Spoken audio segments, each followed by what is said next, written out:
Ready, start. Now, Sir Honourable Members will recall that the bill was introduced in the House of the People on the 2nd September 1953. It has had a long history and in one form or another it has been the public since the end of 1949.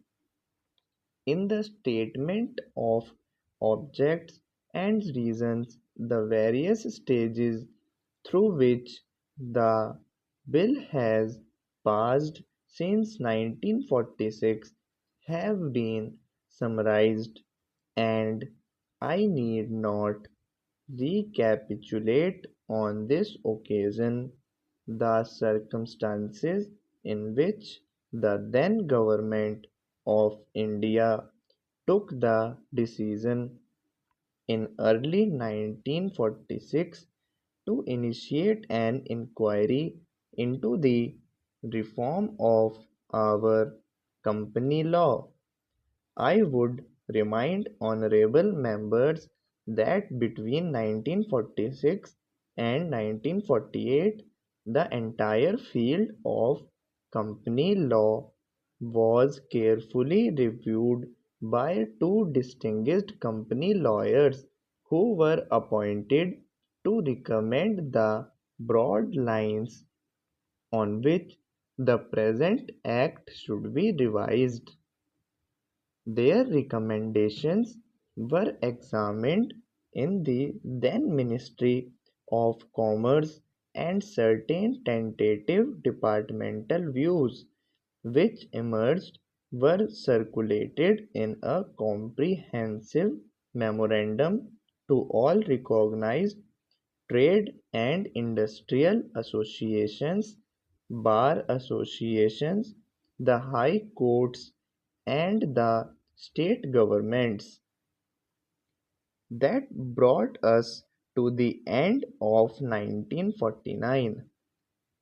Many representations on the memorandum were duly received from chambers of commerce, trade and industrial associations, state governments, and the general public. At the end of 1950, the Government of India appointed a committee under the chairmanship of Sri Bhabha to go into the entire question of the revision of the Companies Act with particular reference to its bearing on the development of trade and industry in this country. This committee examined a large number of witnesses in many parts of the country and submitted its report in March 1952. This report again was circulated to all state governments, chambers of commerce, trade associations, high courts, and many other bodies. At the same time, a special officer was appointed in the Department of Economic Affairs, Ministry of Finance, to examine the report in the light of views received from the interested public and to submit proposals to government for the revision of the present act. The bill now before the House is based largely on the recommendations of the Company Law Committee modified in a new particulars. Honorable members will notice that so far as public relations go the bill has covered adequate ground. In a measure like the Companies Bill, however, which covers the entire field of the operation of joint stock companies, the limits of consultation and discussion can never be exhausted, and I would like to inform honorable members that although the bill was introduced in Parliament over 7 months ago, our officers have been engaged throughout this period in further studies and informal discussions with the interest concerned, and on occasions I have also participated in such discussions. I have also given some further thought to some of the issues arising out of the bill, and I propose at the appropriate stage to bring before the Select Committee and changes in the provisions of the bill which seem to me to be worthy of considerations in the light of this further examination.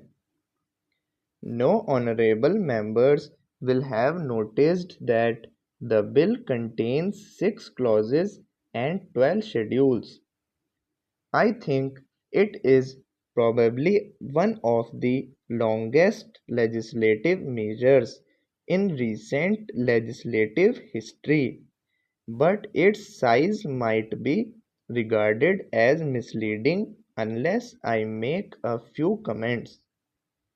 The bill is both, one must remember, a consolidating and amending measure. As mentioned in the statement of objects and reasons, this is the first opportunity which has occurred since 1923 for the consolidation of the Companies Act. Advantage has been taken of this opportunity to redraft several long and complicated sections in the present Act which have been split up into a large number of clauses. This is the largest single factor accountable for the increase in the number of clauses in the bill.